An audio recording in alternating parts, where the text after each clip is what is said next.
Listo. Para quienes no me conocen, yo soy Paulina Mejía Correa de Divinorum Boutique Herbal.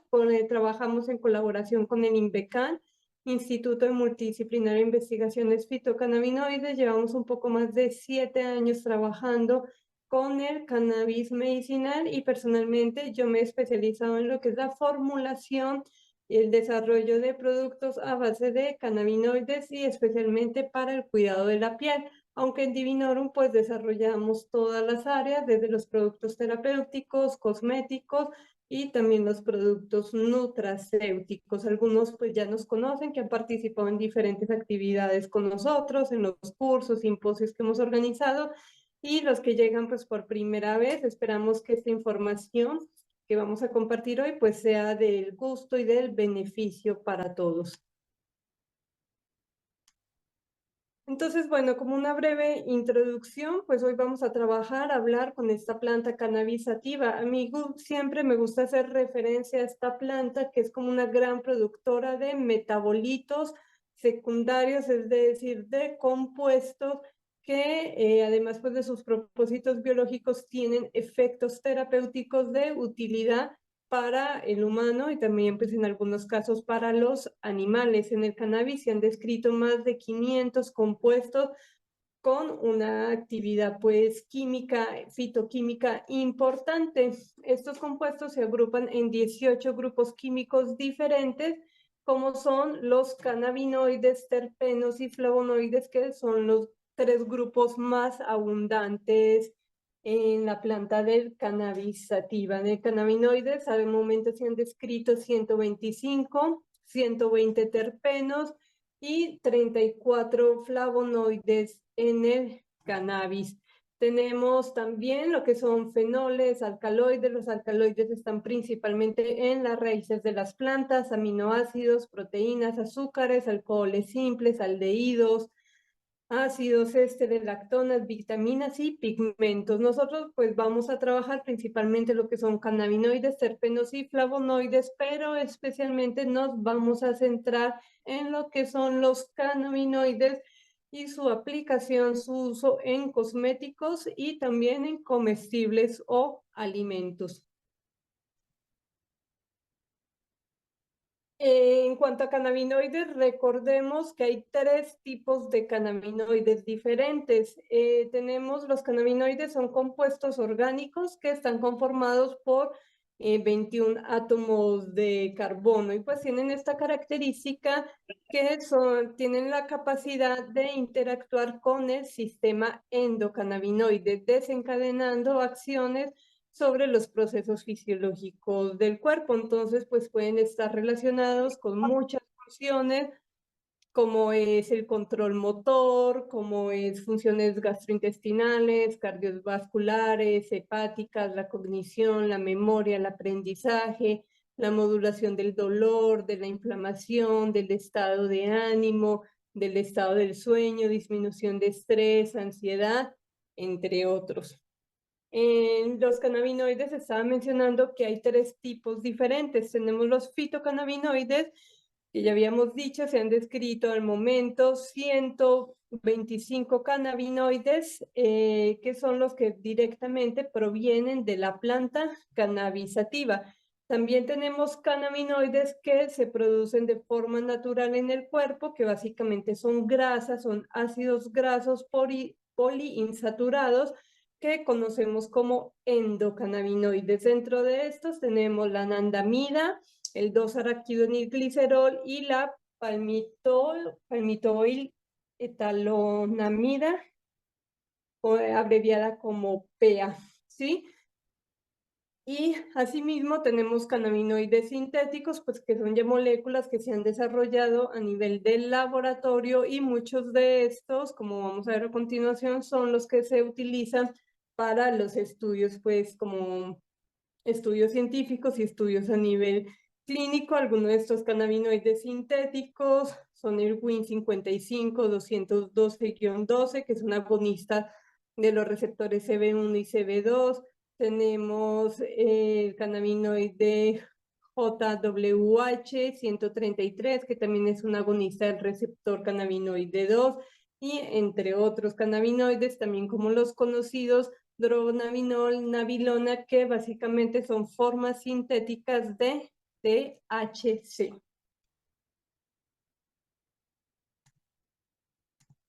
Vamos a iniciar entonces con el estudio de la vía tópica, centrándonos pues en la administración o aplicaciones de los cosméticos o de los cannabinoides en los cosméticos.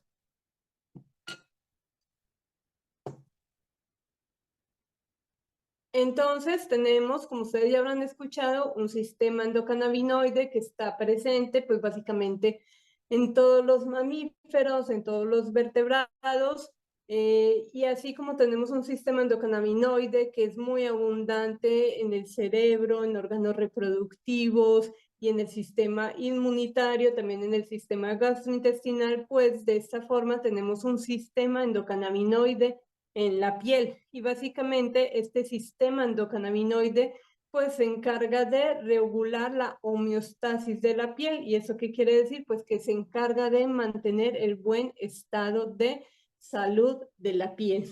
Entonces, en este sistema endocannabinoide en la piel, que encontramos receptores cannabinoides, principalmente los receptores cannabinoides CB1 y CB2, que son los receptores cannabinoides clásicos. Los receptores son pues como proteínas que median, así digamos, como mensajeros, proteínas en las membranas celulares que hacen las veces como de canales y de mensajeros. Entonces, tenemos principalmente CB1 y CB2 en la piel, donde en queratinocitos, folículos pilosos, glándulas sebáceas, melanocitos, fibroblastos, fibras nerviosas y adipocitos.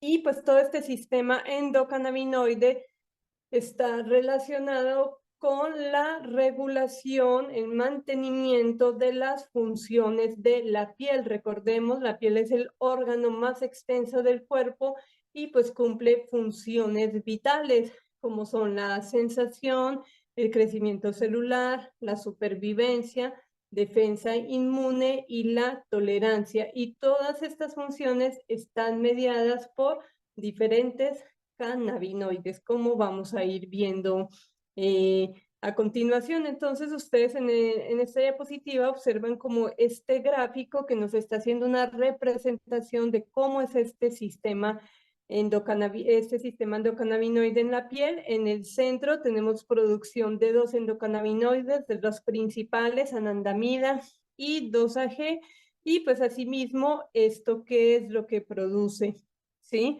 Entonces, pues vemos que están relacionados con disminución de inflamación, con respuesta en las células inmunes, disminución de dolor, inflamación, disminución de las glándulas sebáceas, aumento de la síntesis de lípidos, inducción de apoptosis en algunos tipos de células, entre otros, como vamos a ir viendo.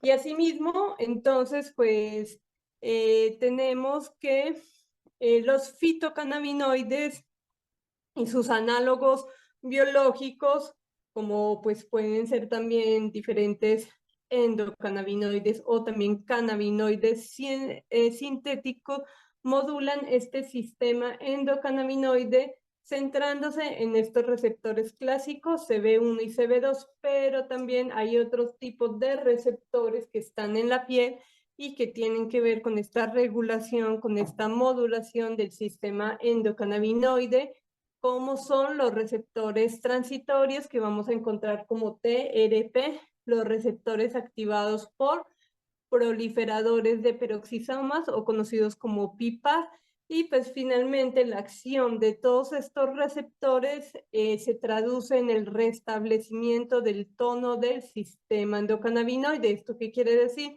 Que todo esto, cuando está funcionando de la forma correcta, nos ayuda a mantener el buen estado de la piel o a favorecer la salud de la piel.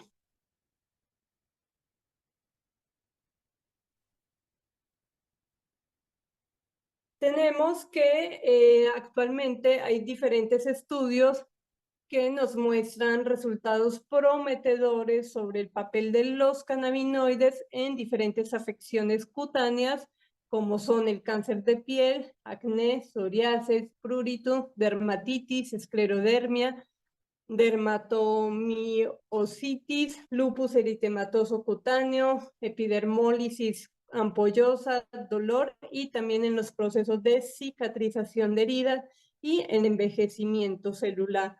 Entonces, de una manera muy breve, lo vamos a hacer breve, pues como para no entrar de repente en muchos detalles técnicos y que tal vez pues vaya a ser un poquito pesado para personas que todavía no están pues muy familiarizadas con todo esto, pero les voy a enseñar como de una forma muy reducida y sintética qué es lo que se han encontrado en estos estudios basándonos en los estudios más recientes, es decir, de 2020 a la actualidad son los estudios que yo seleccioné y que les voy a pues a presentar aquí a continuación.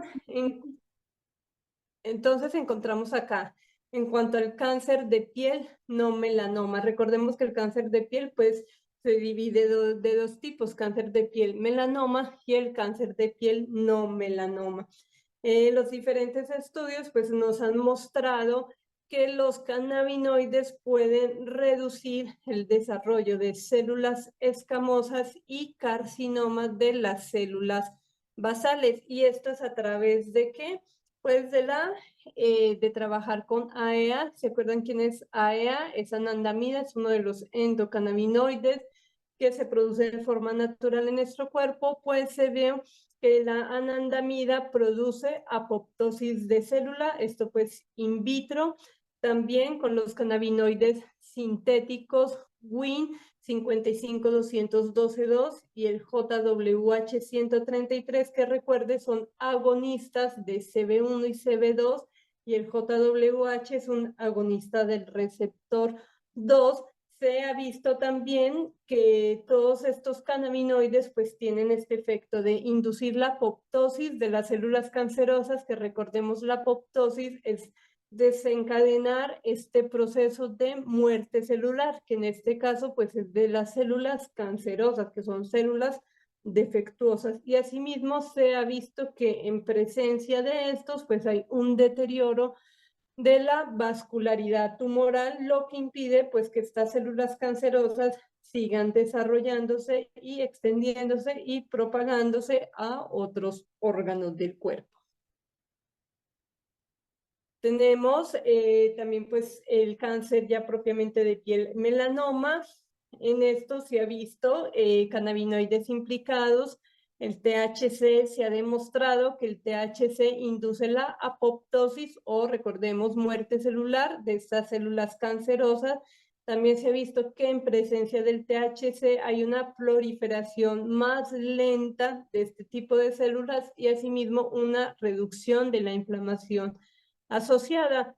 Y también, pues nuevamente, como en el caso anterior del cáncer no melanoma, los cannabinoides sintéticos agonistas de los receptores CB1 y CB2 se ha visto que pues median para que haya una disminución de la proliferación de células cancerosas.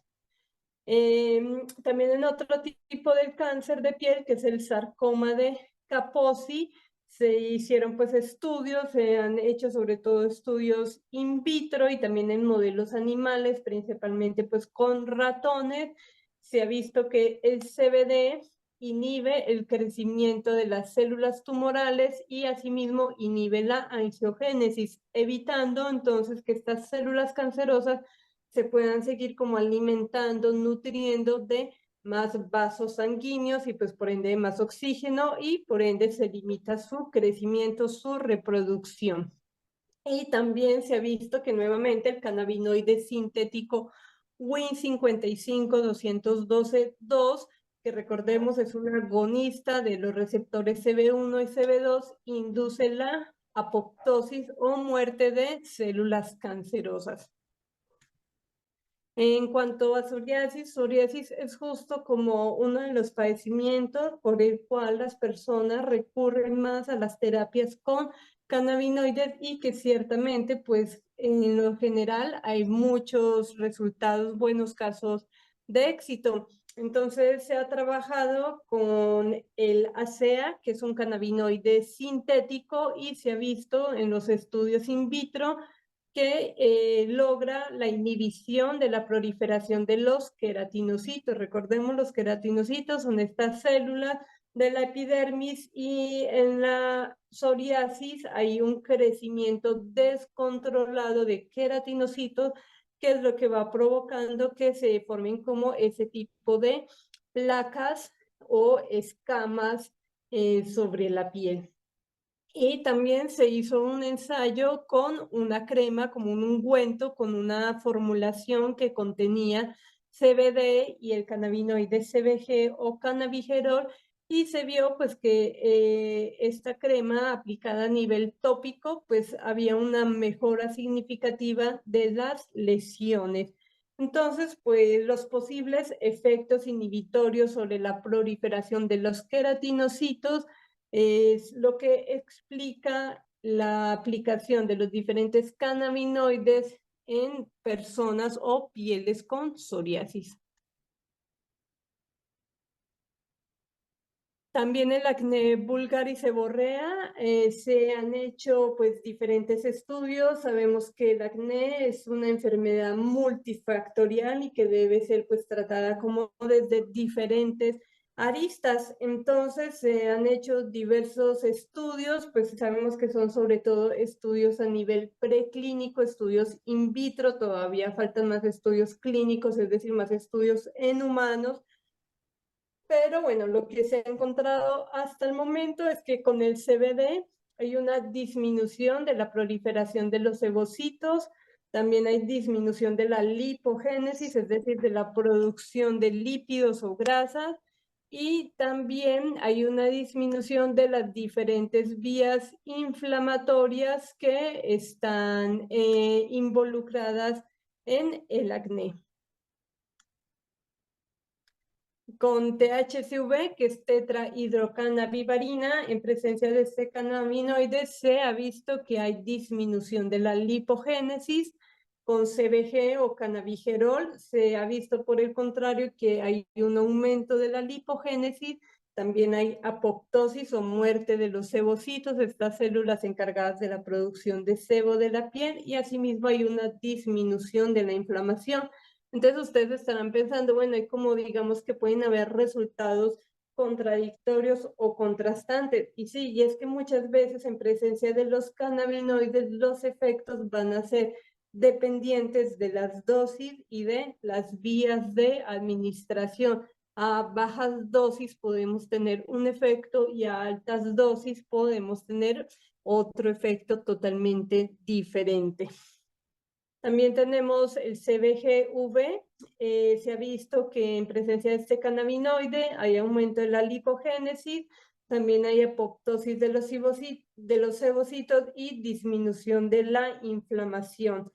También se ha encontrado en un estudio observacional que los cannabinoides sintéticos, que eran usados ya digamos como de una forma crónica con propósitos pues sobre todo lúdicos o recreativos, que estaba relacionado con el desarrollo del acné o el empeoramiento del acné en personas, digamos, consumidoras de este tipo de cannabinoides de una forma crónica. Y se ha visto también el extracto de la semilla de cannabis, que recordemos, en la semilla de cannabis no tenemos cannabinoides. Los cannabinoides se producen principalmente en los tricomas, en las flores, flores femeninas, flores de las plantas hembras. Entonces, en la semilla no tenemos cannabinoides, no tenemos CBD, THC, CBG, de entre los otros cannabinoides, pero la semilla es rica en ácidos grasos poliinsaturados, principalmente de la familia omega 3 y omega 6. Entonces también, por ejemplo, el aceite que se obtiene de la semilla de cannabis o el aceite de hemp, aceite de la semilla de cáñamo, es muy útil para el cuidado de la piel, porque estos ácidos grasos omega 3 y omega 6 tienen propiedades muy importantes como antioxidantes y antiinflamatorios, y básicamente podríamos decir, ¿no? Que todos los trastornos de la piel son trastornos inflamatorios, donde hay procesos inflamatorios y procesos oxidativos. Entonces, en este caso, en este extracto de la semilla de cannabis, se ve que ante el acné hay una disminución del eritema y también del sebo de la piel. Precisamente el aceite de semilla de cannabis tiene esta función de regular la producción de sebo en la piel. Es un aceite no comedogénico, es decir, que no tapa los poros de la piel, y esto lo hace también apto para todos los tipos de piel, pieles acnéicas y pieles con grasa o con exceso de sebo. Ya se sabe que ayuda a regular la producción de sebo o grasa en la piel.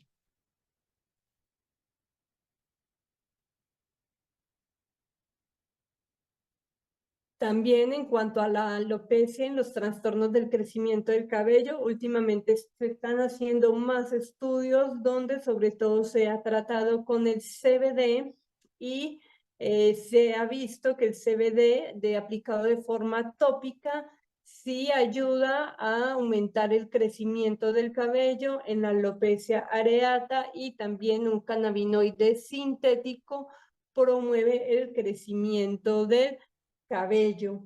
Entonces sabemos que los cannabinoides, especialmente aquellos que actúan sobre los receptores CB1 o también sobre los receptores TRP como antagonistas, pueden tener un potencial terapéutico en los trastornos del crecimiento del cabello. Entonces, pues ustedes ya estarán pensando, pues por ahí puedo hacer un champú o un jabón especialmente formulado para este tipo de problemas. También es importante mencionar, muchos de estos estudios se combinan diferentes vías de administración, vía local y vía sistémica. Entonces también se han probado con preparados vía oral. Podemos complementar administraciones de cannabinoides vía oral y vía tópica.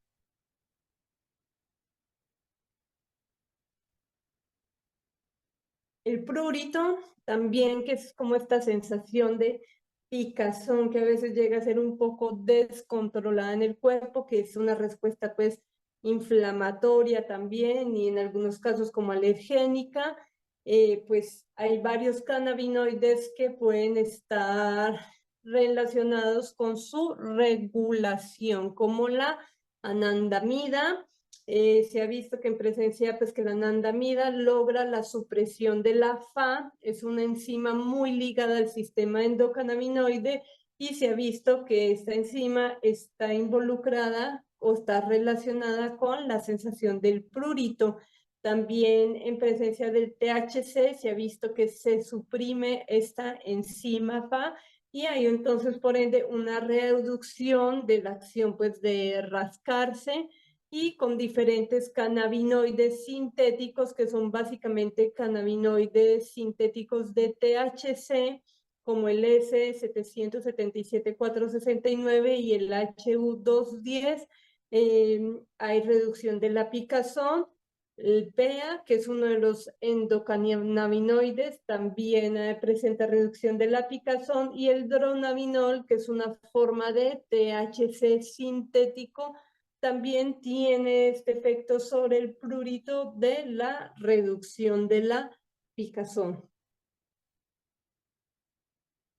En la dermatitis atópica, que también pues es una, digamos, un trastorno inflamatorio crónico que también está relacionado con un componente alergénico. Tenemos también que los cannabinoides sintéticos como el WIN 55-212-2, que recordemos es un agonista en los receptores CB1 y CB2, pues produce la disminución de diferentes factores proinflamatorios como el TNF y las interleuquinas IL-12, IL-1B y IL-8. El THC disminuye también estos factores inflamatorios, con cannabinoides sintéticos se ha visto que se mejora la función de barrera de la epidermis en presencia del PEA, que es uno de estos endocannabinoides. Hay mayor producción de lípidos, se reduce la picación, hay menos sequedad en la piel, reducción de escamas, reducción de la liquenificación, escoriación del eritema,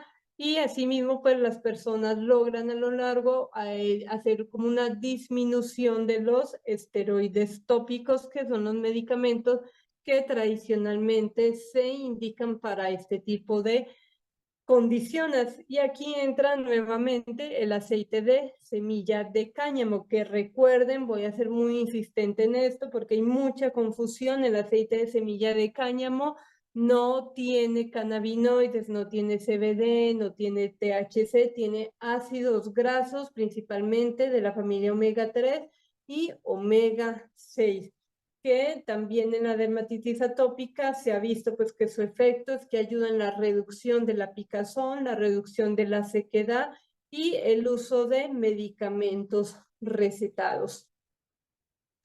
Estoy insistiendo un poco en esto del aceite de semilla de cáñamo porque es muy común que pues ahora por ejemplo este aceite es un aceite de venta libre, que lo puedes incluso comprar en Mercado Libre, Amazon o en tiendas así como tipo Walmart, Costco, y hay mucha gente que hace productos con este aceite y luego los andan vendiendo como productos de CBD, que hacen un champú de CBD o un jabón o una crema facial de CBD, lo cual pues no es lo más correcto porque recordemos, no estamos trabajando con un extracto de CBD como tal, estamos trabajando con aceite de semilla que no tiene cannabinoides sino otros elementos.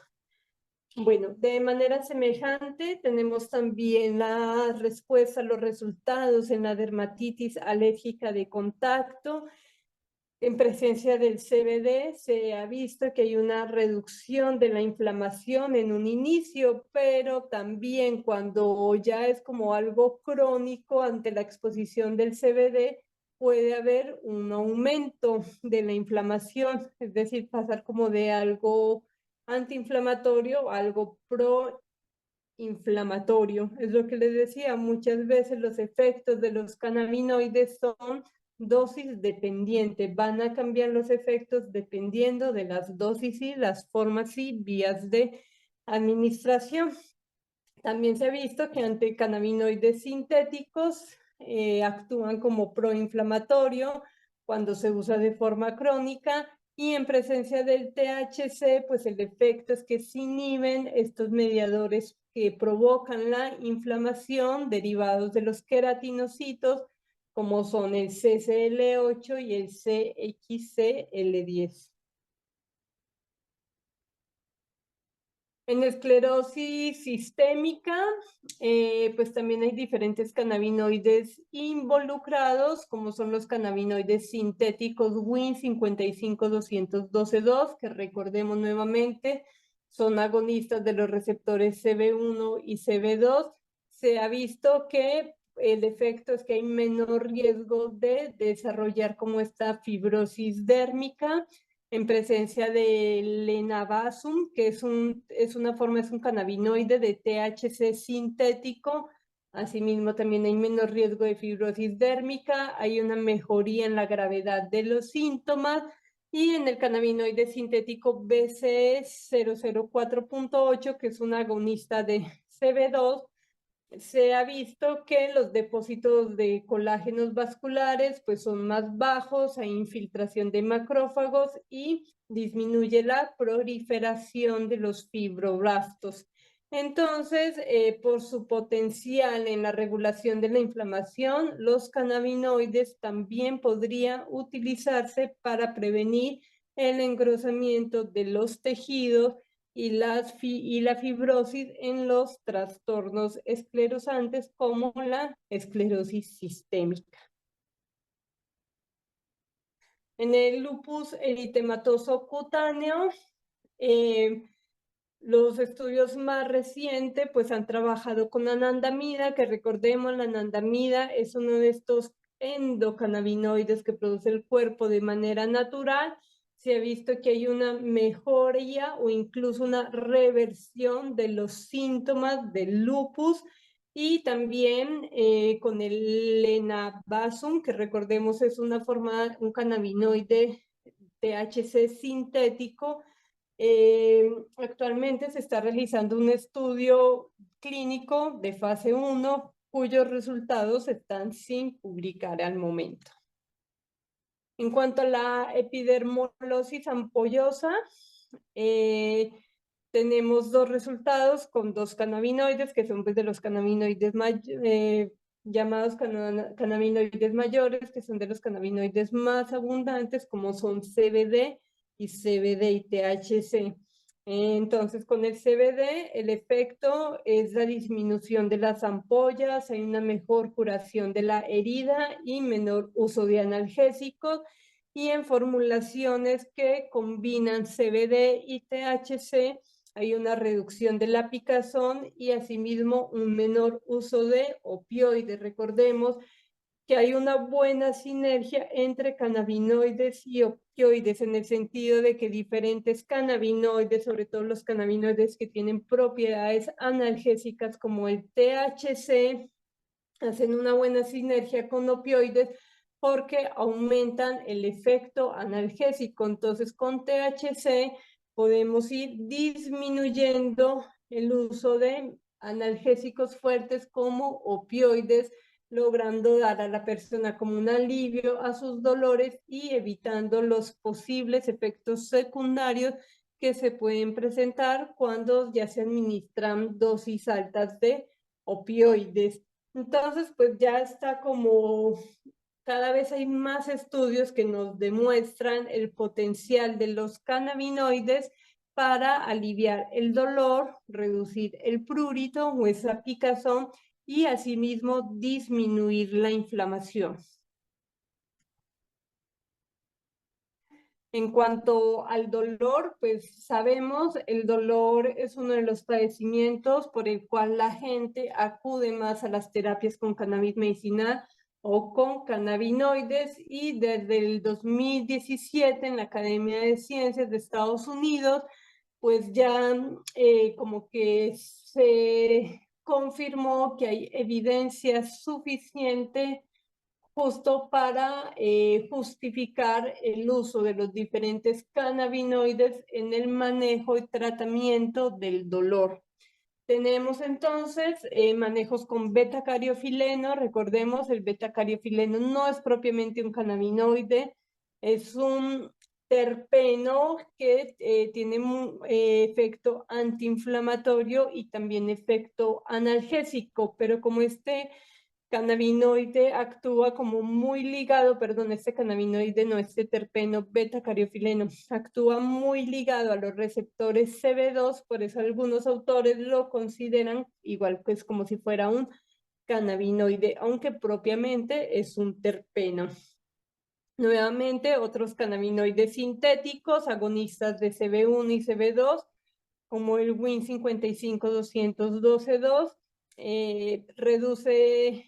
se ha logrado que en presencia pues, de este medicamento, de este cannabinoide, hay una reducción de dosis dependiente del dolor, del movimiento de la cola, esto pues en modelos con experimentación animal con ratones. Cuando se trabaja con THC y CBD hay una reducción del dolor asociado al cáncer, dolor neuropático crónico y artritis con PEA, que recordemos es uno de los endocannabinoides. Es en un estudio en pacientes con neuralgia facial posherpética se logró la reducción pues, del dolor por esta neuralgia. Y acá también el aceite de cannabis, aunque no especifican como tal la composición, digamos, o concentración de los diferentes cannabinoides en este aceite, solo se menciona como un aceite de cannabis. En un estudio lograron reducción del dolor y también reducción del uso de opioides en pacientes con pioderma gangrenoso.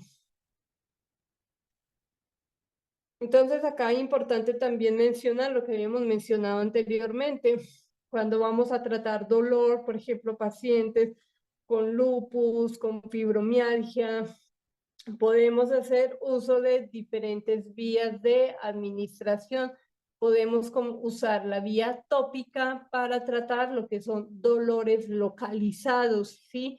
Pero asimismo podemos hacer uso de los diferentes cannabinoides y diferentes terpenos por otras vías, como son las vías sublingual o la vía oral, para tener pues como un mayor efecto sistémico y de esta forma pues tener una mejor respuesta en la persona. Tal vez, por ejemplo, una persona con fibromialgia que en una crisis puede tener dolor extendido por todo el cuerpo, pues va a ser muy difícil que logremos la reducción, el control de su dolor, pues solo con pomada o con un aceite tópico. Mientras si combinamos alguna pomada o algún producto tópico con algún producto de administración oral o sublingual que vaya pues vía sistémica, vamos a tener un mejor control. Y para ir terminando esta parte, pues también tenemos lo que es la cicatrización de las heridas y el envejecimiento de la piel.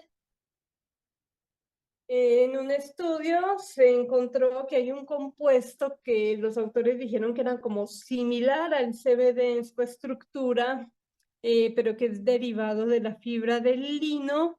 Este compuesto mejora la producción de colágeno. Cannabinoide sintético JWH133 reduce la infiltración de los macrófagos, y el GPIA, que es un agonista de CB1 y CB2, reduce infiltración de neutrófilos, promueve la migración de los queratinocitos, reduce acumulación de fibroblastos y promueve la transformación de fibroblastos a los miofibroblastos.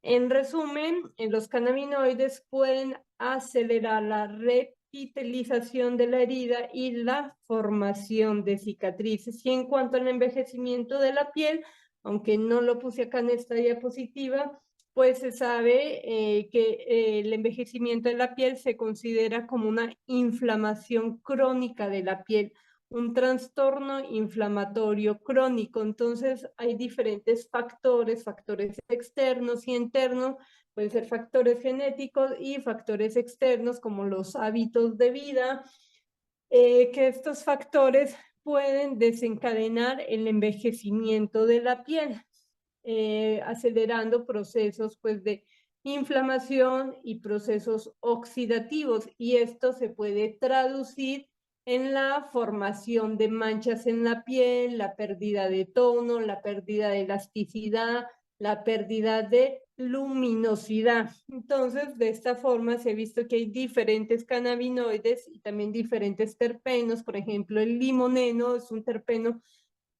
con propiedades muy antioxidantes, y los diferentes cannabinoides como CBD, CBG, THC, que también son antiinflamatorios y antioxidantes, pues pueden ayudar a revertir este envejecimiento prematuro de la piel, que finalmente, recuerden, estamos hablando, es un proceso de inflamación crónica, es una inflamación crónica relacionada también con la edad. Por eso es que en los últimos meses y en los últimos años, pues hay como toda esta tendencia del desarrollo de una línea de cosmética canábica o dermatología canábica, donde se está trabajando en la formulación y el desarrollo de diferentes productos como serums, cremas y etcétera, para favorecer la salud de la piel, más allá de que vayamos a tratar un trastorno como tal, simplemente para mantener el buen estado y la salud, la apariencia de la piel. Y es pues por esto que les estoy explicando sobre todo por los efectos antiinflamatorios y antioxidantes de los diferentes cannabinoides y terpenos.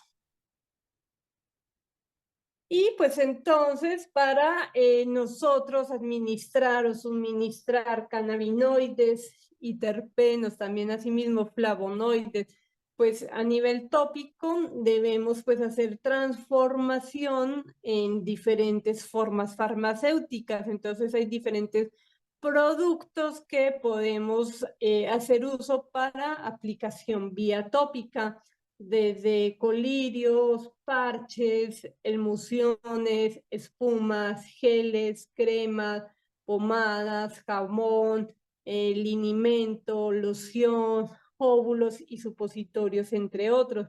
Los óvulos y los supositorios, pues, propiamente entrarían dentro de otra vía de administración, que es la vía rectal o la vía vaginal, pero básicamente su farmacocinética y su farmacodinámica se corresponde también a la de la vía tópica. Entonces, pues de esta forma ya uno puede desarrollar una línea de productos para administrar cannabinoides a la piel, ¿sí? Porque entonces recordemos, cuando hay un problema en la piel es porque hay un desequilibrio, se perdió el tono de mi sistema endocannabinoide.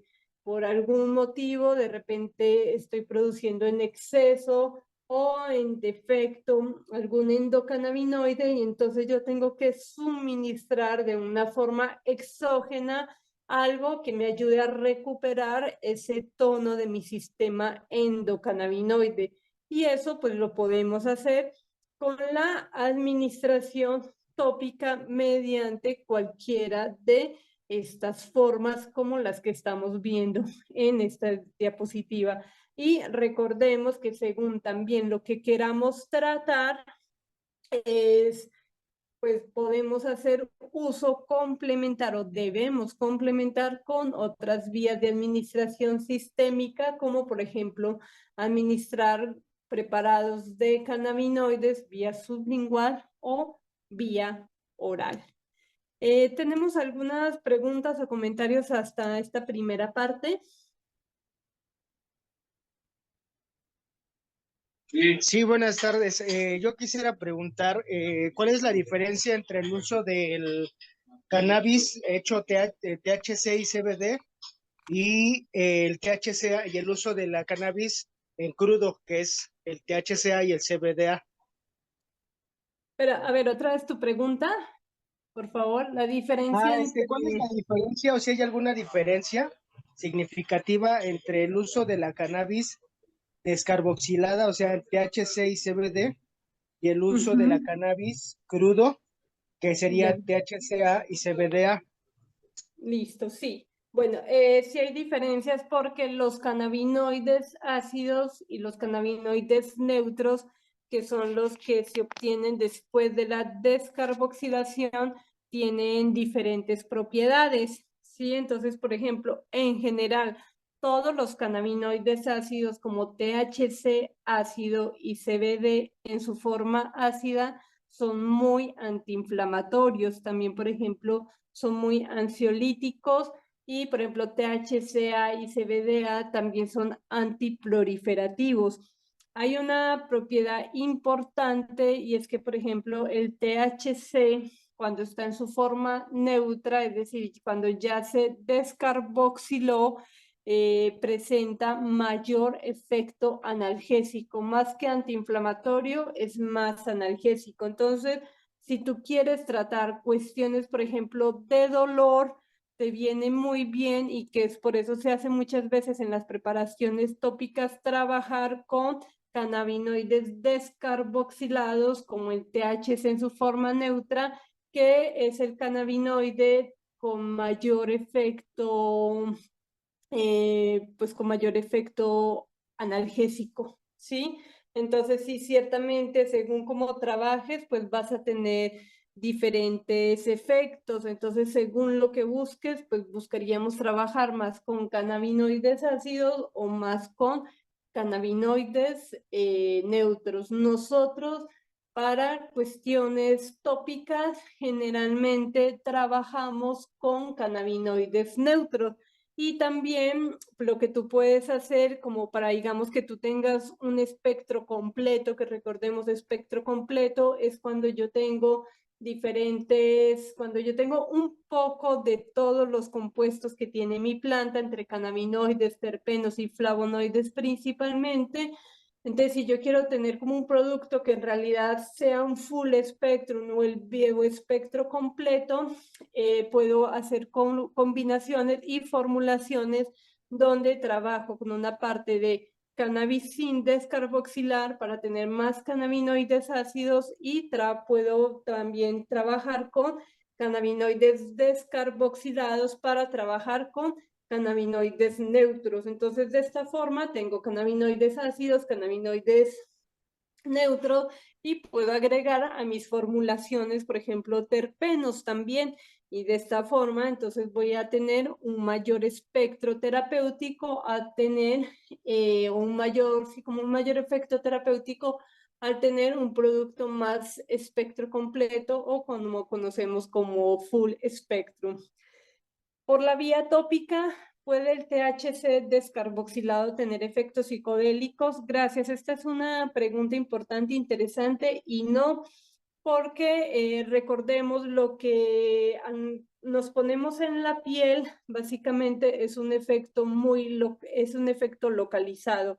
Por el tamaño de las moléculas, prácticamente no hay absorción a través de la piel, ¿sí? Y el efecto es localizado precisamente sobre esos receptores cannabinoides que tenemos en la piel. Para que haya psicoactividad, el THC debería llegar hasta los receptores CB1 que están en el cerebro, atravesando la barrera hematoencefálica, ¿sí? Pero entonces cuando hacemos una aplicación a nivel tópico, como por el tamaño de las moléculas, estos cannabinoides no alcanzan a penetrar la piel, no llegan a circulación sanguínea, no alcanzan a llegar hasta los receptores CB1 que tenemos en el cerebro. Entonces no hay psicoactividad a menos que hagamos una formulación especial como son, por ejemplo, una aplicación, una emulsión o unos parches transdérmicos. En la vía transdérmica, como yo ya estoy trabajando con tamaños de moléculas muy pequeñas, nanomoléculas, estas moléculas sí pueden atravesar las diferentes capas de la piel, llegar a la circulación sistémica y sí puede llegar a presentarse psicoactividad. Pero digamos, en la vía tópica convencional, con una crema, una pomada, un jabón, un serum, no voy a experimentar esta psicoactividad, a menos que yo tenga ya una formulación específica, como se hace con los parches transdérmicos, donde como ya trabajo con moléculas pequeñas que son diseñadas para penetrar la piel, en esos casos sí puede haber psicoactividad. Entonces, recapitulamos, perdón, volvemos entonces a la vía oral, estudiar rápidamente la farmacocinética, farmacodinámica de la vía, perdón, la vía tópica. Entonces, la absorción de los cannabinoides por vía tópica es muy rápido, entonces el efecto puede llegar a darse en segundos a minutos y la duración también puede ser de varias horas. No se han hecho todavía muchos estudios clínicos con aplicaciones tópicas de cannabinoides. Entonces, pues todavía falta como conocer más a detalle la farmacocinética y la farmacodinámica, pero bueno, se estima que la duración es de varias horas, pero como no se tiene con una certeza, entonces pues por eso tú le dices a la persona, oye, pues ¿cuántas veces me pongo la pomada? No, pues 3, 4 veces al día según sea necesario, ¿sí? Ventajas de esta vía de administración tópica, pues no es agresiva la administración, por eso incluso lo podemos usar con niños, con personas mayores, porque simplemente pues es la aplicación de cualquier producto. actúa pues a nivel local, entonces es algo también muy localizado, un dolor de rodilla, un dolor de una articulación y también no hay efecto psicoactivo justo por lo que acabo de explicar hace un momento en la parte de las preguntas, porque por el tamaño de las moléculas, en este caso de los cannabinoides, pues no alcanzan a permear las diferentes capas de la piel y no pueden llegar a circulación sanguínea y el efecto es simplemente localizado a nivel de los receptores que tenemos en la piel. Entonces eso es también una ventaja porque de esta forma pues podemos trabajar con cannabinoides psicoactivos como delta 9 THC, delta 8, CBN, que también es un poco psicoactivo, entre otros. Y pues asimismo, desventajas de estas vías de administración, pues su uso es para patologías específicas, lo mismo que mencionábamos, o sea, como para cosas muy localizadas. Si es algo ya que está de repente extendido en todo el cuerpo, por ejemplo, una psoriasis crónica que está muy descontrolada y está extendido en todo el cuerpo, pues debemos hacer combinar diferentes vías de administración como la vía oral o la vía sublingual y la vía tópica. Y asimismo, pues es difícil saber la dosificación precisa, porque entonces, pues, ¿cuánto me pongo de pomada, no? O este aceitito para masajes, pues, ¿cuánto me pongo y cada cuánto me pongo? Pues estos son todavía como factores que hace falta seguir estudiando para entender su comportamiento, digamos, a nivel de la farmacocinética y la farmacodinámica. Ahora sí, una disculpa, ya ahora sí con esto terminamos este apartado de las aplicaciones a nivel tópico y vamos a entrar ahora sí a la vía oral. Entonces, estaba mencionando que la vía oral es ideal para pacientes que no requieren un efecto rápido, pero sí un efecto prolongado a lo largo del día, porque por el efecto del metabolismo, entonces el efecto empieza a ser retardado. Entonces puede ser recomendable para pacientes con patologías como epilepsia, dolor crónico, diabetes, osteoporosis, migrañas, entre otros pacientes que por su condición requieren un alivio a lo largo del día. Se pueden realizar preparaciones alimenticias que entre sus ingredientes pues incluyen diferentes dosis de cannabinoides. Acá algo importante, recordemos, los cannabinoides en su naturaleza son liposolubles, es decir, son solubles en sustancias lipídicas, en grasas, ¿sí? Y asimismo, entonces, esta característica permite su uso en la cocina. Entonces, yo puedo hacer diferentes preparados como cápsulas, gomitas, chocolates, salsas, carabes, pasteles, aderezos, pisanas, grajeas, caramelos, bebidas, lo que a ustedes se les ocurra. Haciendo, es muy común para administrar los cannabinoides en la vía oral, pues puedo hacer diluciones de mis extracciones de cannabis, puedo hacer diluciones en medios grasos para la utilización en la cocina, como son, por ejemplo, aceites vegetales, aceite de coco, aceite de oliva, aceite de girasol. Puedo hacer uso de mantecas, por ejemplo, la manteca de cacao que se utiliza en repostería. Puedo hacer uso, por ejemplo, de la leche, ¿sí? Leche, sobre todo la que sea como leche bronca, leche así como virgen, que tienen pues alto contenido de grasa y este tipo de pues, productos así son los que yo puedo utilizar para hacer como las diluciones y preparaciones de mis diferentes alimentos. Y pues ahora sí que pueden preparar la diversidad de productos que ustedes quieran, ahora sí que dependerá de la creatividad del chef. Y pues obviamente también hay que tener como ciertos conocimientos porque hay algunas fórmulas, por ejemplo, como las gomitas, que son producciones con una fórmula acuosa, donde pues sus ingredientes, por ejemplo, es solo agua y entonces pues debo buscar alguna forma como de emulsionar estos cannabinoides que finalmente van a ir diluidos en algo de grasa debo buscar alguna forma de emulsionarlo pues con todos los otros ingredientes de la formulación. Los alimentos o comestibles con cannabinoides se pueden utilizar en niños solo si, siempre y cuando, ojo, se conozca exactamente la dosis que requiere el niño y la dosis del cannabinoide que yo le voy a dar. Esto es una ventaja y pues algunos, por ejemplo, pues padres de familia lo hacen como para darle el tratamiento al niño sin que se vea expuesto como una referencia como tal al cannabis. Pero ojo, esto es muy importante, solo si se conoce exactamente la dosis que contiene mi gomita o mi galleta o mi pastelito y si yo sé cuánto es lo que le tengo que dar. Es decir, entonces el médico le dice a este niño con epilepsia, ejemplo X, bueno, necesita 25 miligramos de CBD 3 veces al día. Entonces, bueno, yo le puedo suministrar una gomita que yo sé exactamente que esta gomita tiene 25 miligramos.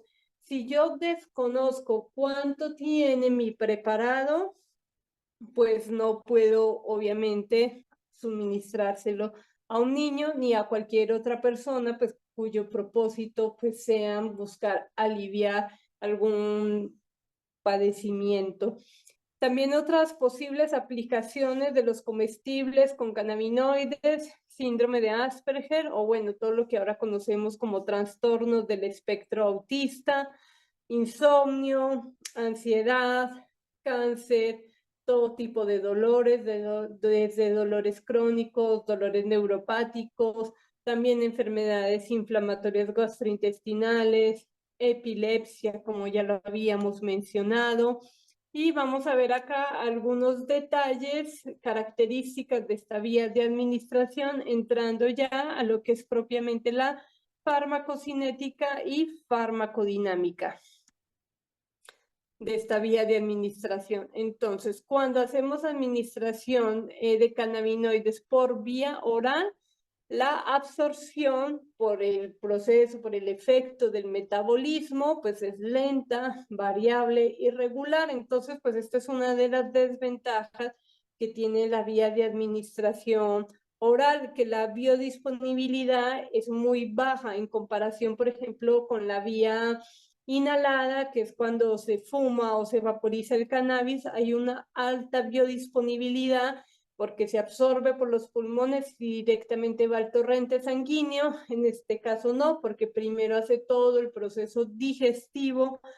Entonces hay una biodisponibilidad muy baja, del 5 al 10%. Sin embargo, y esto es como algo contrastante, a pesar de esa biodisponibilidad tan baja del 5 a 10%, el efecto suele ser de mayor potencia en comparación, por ejemplo, que cuando fumamos o cuando vaporizamos un extracto o unas flores de cannabis. Y este efecto de mayor potencia también se debe a un efecto del metabolismo que ahorita les voy a explicar. El efecto, como mencionamos, es un efecto que puede ser tardado, va a depender del metabolismo de cada persona, se puede empezar a dar después de 30 a 120 minutos de la ingestión, el pico máximo, es decir, cuando está como se sienten como el máximo de los efectos, se estima que es entre 2 y 4 horas después de la ingestión.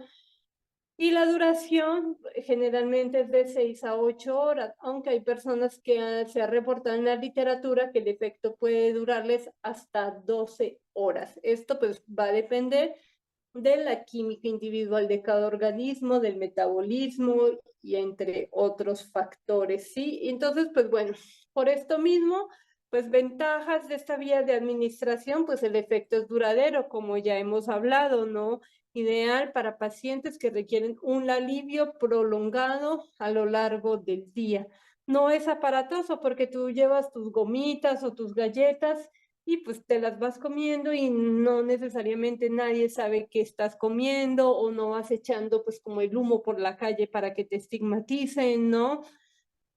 También una ventaja pues que es mayor potencia. Esto pues para quienes buscan, por ejemplo, que ya han adquirido tolerancia cuando hacen una administración de gotita sublingual o personas que son, por ejemplo, fumadores o que vaporizan.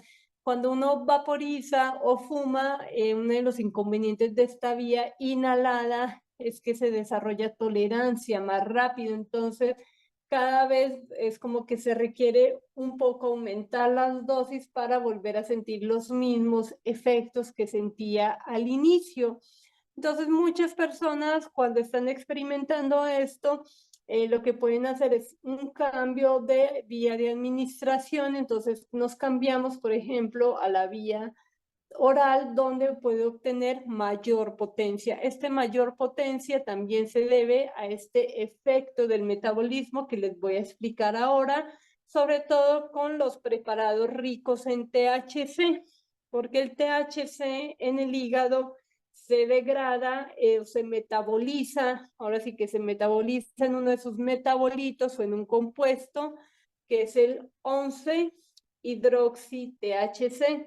Y este 11-hidroxi-THC puede llegar a ser más psicotrópico y más narcótico que pues el propio THC, y por eso es que esta vía de administración presenta mayor potencia. Desventajas, pues puede haber un fuerte efecto psicoactivo por esto mismo que acabo de explicar, sobre todo en los comestibles que son altos en THC. Como hay esta degradación o este metabolismo del THC en 11-hidroxi-THC, este 11-hidroxi-THC, repito, es muy psicoactivo, y por eso es que puede haber mayor psicoactividad que cuando tú tomas unas gotitas o, por ejemplo, cuando vaporizas, ¿sí? También, pues, difícil saber la dosificación exacta si es que tú no conoces con certeza tu comestible cuántos miligramos de CBD o de THC o del cannabinoide que sea tiene, y por eso, pues, la importancia y toda esta rama que hay ahorita también de especialización en cocina canábica o cocina infusionada, donde ya se hacen comestibles con cálculos específicos, de donde yo ya sé que estoy elaborando gomitas y que cada gomita tiene 5 miligramos de CBD o 5 miligramos de THC. Eso sería lo ideal, ¿no? O sea, como muy clásico, vamos a hacer unos brownies y bueno, pues ¿cuánto de flor le pongo a los brownies? No, pues tú ponle hasta que la mantequilla se haga bien verde, ¿no? O sea, eso obviamente es más como para propósitos recreativos, pero si yo quiero ser un consumidor responsable o si estoy buscando una alternativa terapéutica para mis familiares, para mí, para mi mamá, para mi abuelita, obviamente no le voy a dar un producto del cual yo desconozco su procedencia, su composición, su concentración. Entonces es muy importante. Muchas veces, muchas de las malas experiencias que tienen los pacientes o personas con los cannabinoides son intoxicaciones por vía oral, porque puede llegar a haber como pues un exceso de cannabinoides, por no decir como una sobredosis, puede pues, llegarse a ver pues un exceso sobre todo de THC, y ya explicamos que hay mayor potencia por esta degradación del THC en 11-hidroxi-THC, que puede hacer un efecto más psicoactivo. Entonces, muchas veces, muchas de las malas experiencias de personas que han tenido con cannabinoides, pues son con comestibles que se desconoce su concentración o bien que no hicieron pues una forma adecuada de consumo. Fíjense, es muy importante, el pico, los efectos se pueden llegar a dar después de 30 a 120 minutos. Entonces yo me como una gomita para el dolor de cabeza.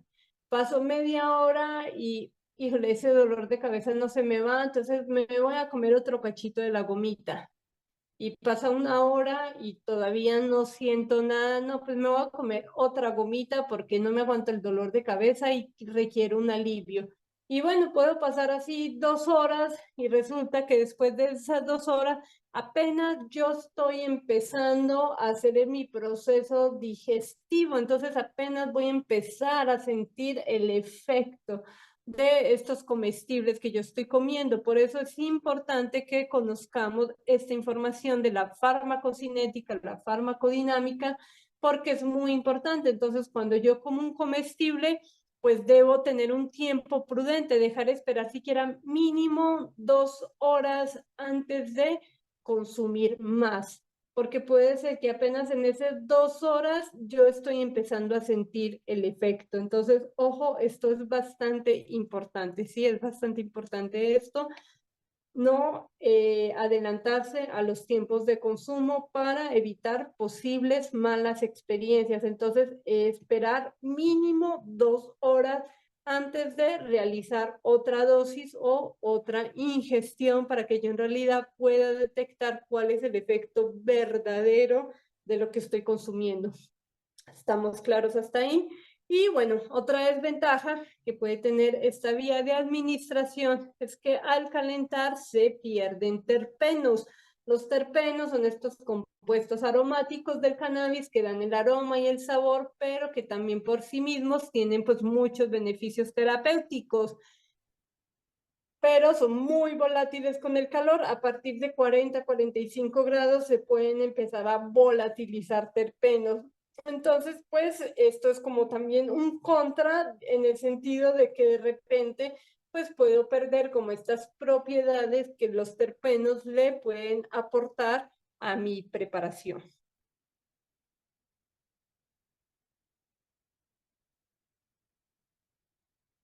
Acá les puse, espero que no sea como muy pesado para ustedes, como un resumen de esta farmacocinética de la vía oral para que lo entendamos mejor. Entonces, la ingestión, cuando es por vía oral, pues va a presentar unos niveles plasmáticos de THC que inicialmente son más bajos que los que se obtienen cuando se inhala. Inhalar es fumar o vaporizar el cannabis. Por eso es que generalmente para sentir como ese mismo efecto que se siente cuando se inhala, se debe consumir más por vía oral. La biodisponibilidad, como habíamos mencionado, por vía oral, la biodisponibilidad de los cannabinoides se reduce. ¿Por qué? Por la sensibilidad a la acidez del jugo gástrico, por el metabolismo hepático, por el metabolismo intestinal y también por el acceso a la circulación enterohepática. Entonces no es lo mismo en la piel que yo me estoy poniendo mi pomada, mi loción o mi cremita y actúa directamente en esos receptores cannabinoides que tengo en la piel. O que cuando inhalo, por ejemplo, vaporizo unas flores o cuando me administro unas gotas vía sublingual que va directamente a circulación sanguínea. Acá antes de ir a la circulación sanguínea, circulación sistémica, primero debemos pasar todo el proceso del metabolismo hepático e intestinal. Entonces, de todo lo que consumimos, por ejemplo, en preparados ricos en THC, solo un 3% de este THC se encuentra en la sangre en forma libre. ¿Por qué? Porque recordemos que estos cannabinoides son muy hidrófobos, es decir, no les gusta el agua, ellos son lipídicos, lipofílicos. Entonces ellos buscan es unión y a sustancias grasas. Entonces se unen a diferentes componentes plasmáticos, encontrándose un 9% unido a las células sanguíneas, otro 60% se une a las lipoproteínas plasmáticas y el resto se une a la albúmina. Después, pues hay penetración en los tejidos, principalmente los tejidos que son más vascularizados, como es pulmón, hígado, riñón, corazón, estómago, vaso, tejido adiposo, la placenta, la corteza adrenal, tiroides, glándula pituitaria y la glándula mamaria. Posteriormente pasa al tejido adiposo y allí es donde se van a depositar y almacenar los cannabinoides. Entonces, en el tejido adiposo, junto con el vaso, son los principales depósitos de los cannabinoides 3 días después de la ingesta por vía oral. Y por esto mismo, que quedan acumulados los cannabinoides en el tejido adiposo, es que pueden tardar varias semanas en ser totalmente eliminado después de terminar la administración de cannabinoides, porque los cannabinoides se acumulan entonces en el cuerpo en formas de grasas en el tejido adiposo y se almacenan y se van ya eliminando lentamente, pues vía renal, también por las heces, incluso por la sudoración. Así en este esquema es un poco cómo se vería la farmacocinética, la farmacodinámica de la vía oral. Entonces hacemos la ingestión de los comestibles, pues hay absorción en la pared intestinal, luego entonces empieza el metabolismo en el hígado, después aproximadamente, como habíamos dicho, como alrededor de 2 horas, entonces empieza a hacer este metabolismo hepático y ahí en el hígado es donde ocurre esta transformación del THC en 11-hidroxi-THC, que recuerden es un compuesto que incluso es más psicoactivo, más psicotrópico que el propio THC. Estos productos, metabolitos, productos del metabolismo, de la degradación de los cannabinoides, se almacenan en el tejido adiposo y pues posteriormente se va haciendo la eliminación gradual vía renal, vía heces, incluso en la bilis y también en forma de sudor.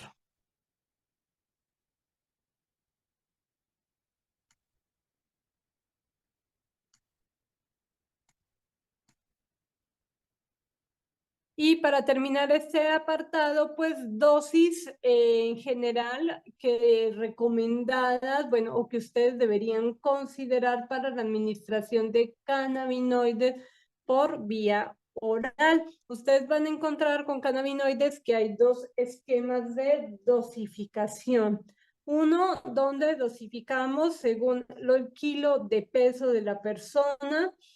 Hay otro, es este esquema que yo les estoy presentando, donde las dosificaciones se hacen por rangos, dividiendo como en dosis bajas, dosis medias y dosis altas, ¿sí?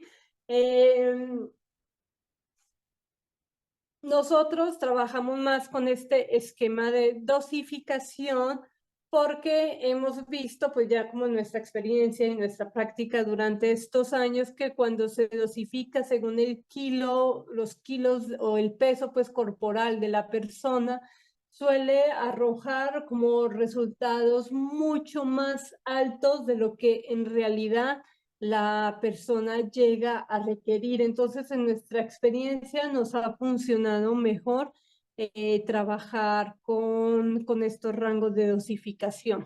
Entonces, si tenemos un comestible, un preparado, un alimento alto en CBD, entonces las dosis comunes, digamos, para iniciar un tratamiento es de 1 a 5 miligramos. En medicina cannabinoide tenemos algo, digamos, como un axioma, diría yo, un precepto que es menos es más. Siempre vamos a empezar a trabajar, o sea, como que a menores dosis podemos tener menores efectos secundarios. Entonces empezamos con dosis bajitas y según las respuestas vamos ajustando la dosis en caso de ser necesario. Es decir, es como que de repente no digo, ay, voy a comenzar con 20 miligramos, pero resulta que el efecto fue mucho, entonces no, voy a bajarme a 10 miligramos.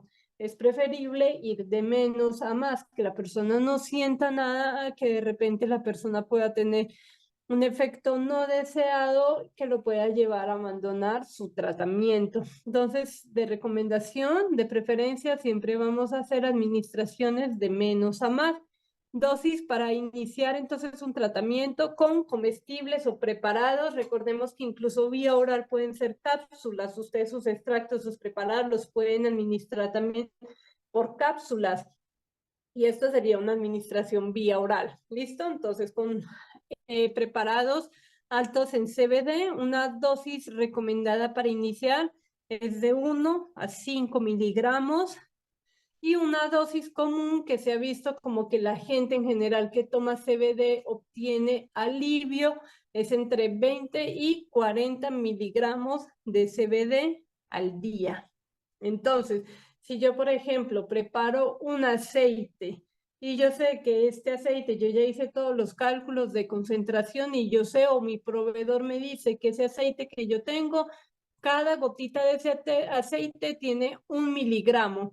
Entonces, si yo quiero llegar a administrar 5 miligramos, pues voy a administrarme 5 gotitas de ese aceite. Si necesito tomar 20, 40 miligramos, tomaría 20, 40 gotas de ese aceite o de esa gomita. Si yo sé que hice una gomita y cada gomita tiene 5 miligramos y yo sé que entonces necesito una dosis, por ejemplo, de CBD para alivio del dolor de cabeza de 20 miligramos, pues entonces me puedo llegar a comer 4 gomitas para administrar mis 20 miligramos. ¿Sí? En este ejemplo hipotético, recordemos que por la vía oral hay que tener en cuenta los tiempos de la digestión para que no me vaya de repente pues a tener un efecto no deseado por la tardanza en el efecto pues de, como en el efecto retardado, en la respuesta retardada que se puede dar por el metabolismo. Ahora, con preparaciones, alimentos o bebidas, cápsulas, lo que sean altos en THC, la dosis para iniciar de 1 a 4 miligramos. ¿Por qué?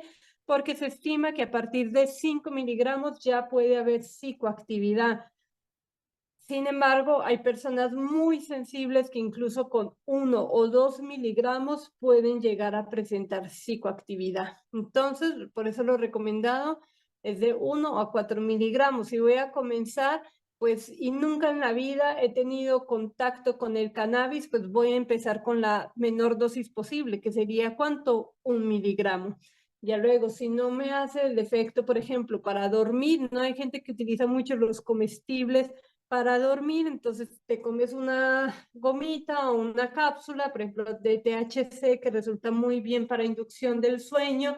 Obviamente, pues ya saben que si más o menos se les va a tardar 1 hora y media, 2 horas en hacer efecto, pues yo me la tomaría temprano, ¿no? O sea, me lo tomaría así tipo como 8 de la noche, para que por tardar como a las 10 de la noche ya me esté haciendo efecto y me vaya a dormir. ¿Listo? También, entonces, con el THC hay una división de estas dosis en rangos: dosis baja, dosis media, dosis alta y dosis muy alta. Entonces, dosis baja se considera de 5 a 10 miligramos, aunque repito, 5 miligramos pueden llegar a ser dosis fuertes, donde ya una persona que no tiene experiencia con cannabinoides puede llegar a experimentar psicoactividad. También es importante considerar que a medida que yo voy haciendo el consumo de los cannabinoides, voy adquiriendo tolerancia. Entonces, si de repente, por ejemplo, presenta un poco de somnolencia o mareos o dolores de cabeza como posibles efectos adversos, a medida que yo voy llevando mi tratamiento, puedo ir superando estos efectos adversos. Entonces, dosis baja con THC de 5 a 10 miligramos. Dosis media de 10 a 20 miligramos. Una dosis alta de 25 hasta 50 miligramos. Una dosis muy alta es más de 50 miligramos. Y ya una dosis incapacitante sería de 100 a 200 miligramos, que ya pues incluso una dosis de 200 miligramos puede dejar incapacitada a una persona durante varios días. No hay sobredosis como tal con cannabinoides porque no hay estos receptores cannabinoides en el bulbo raquídeo donde se controlan pues las funciones respiratorias y cardiovasculares. Entonces, por eso no hay sobredosis con cannabinoides, pero si altas dosis me pueden llegar como a provocar un estado de intoxicación. Ya en casos de que queramos, por ejemplo, administrar en casos de padecimientos específicos, por ejemplo, como cáncer, se han llegado a estudiar dosis de hasta 300 miligramos diarios de THC y CBD. Y en los casos de epilepsia, sobre todo lo que son las epilepsias infantiles, como estas epilepsias refractarias, que son las epilepsias de difícil control, sobre todo en niños, se han llegado a estudiar incluso 300, 400, hasta 500 miligramos al día. Obviamente, recuerden que para hacer la dosificación, pues se hace lo que es una titulación de la dosis, es decir, un ajuste. Yo no voy a empezar dándole a una persona 300 miligramos de THC y CBD, o sea, nadie te va a soportar esa dosis. Entonces yo empiezo administrando dosis bajita y paulatinamente yo puedo ir ajustando mi dosis. Por ejemplo, hay quienes hacen su titulación de la dosis cada 4, cada 5 días, hacen un ajuste de la dosis, empiezan, por ejemplo, 5 miligramos durante una semana, evalúan cómo se comporta y ya la siguiente semana, entonces puedo subir otro poquito. Ejemplo hipotético, subo a 10 miligramos, mantengo esta dosis otros 5 días, después de esta semana, si todo va bien, hago una evaluación y puedo ajustar y aumentar, por ejemplo, a 15 miligramos. Mantengo 5 días, evalúo si es necesario, si la persona lo tolera, aumento otros 5 miligramos. Y así paulatinamente es como yo puedo ir haciendo el ajuste de las dosis. A muchas personas pues no les gusta, pero con los cannabinoides la dosificación es un poco prueba y error hasta encontrar la dosis ideal para cada persona, porque no es como que para una enfermedad que te digan es que para epilepsia 100 miligramos, para migraña 30 miligramos de esto, para dolor de esto necesitas 10 miligramos. No, cada persona responde de una forma diferente y hay muchos factores que intervienen en la dosificación. Entonces la dosis ideal con cannabinoides no existe. La dosis ideal es la dosis que sea adecuada para cada persona, es decir, en la que la persona obtenga un alivio de lo que está buscando pues tratar y que la persona pueda ser funcional. Esto es un poco lo que les puedo compartir con la dosificación de cannabinoides. No sé si tenemos dudas hasta ese momento. Y recordemos que entonces obviamente para hacer pues estas dosificaciones yo tengo que saber a ciencia cierta el aceite, la cápsula, la gomita, el chocolate, el jarabe, la infusión que le estoy dando a la persona, cuánto tiene. Y con esto pues yo puedo hacer como un mayor control científico de la dosificación y administración. No sé si hay alguna... Ah, bueno, acá ya salió una pregunta.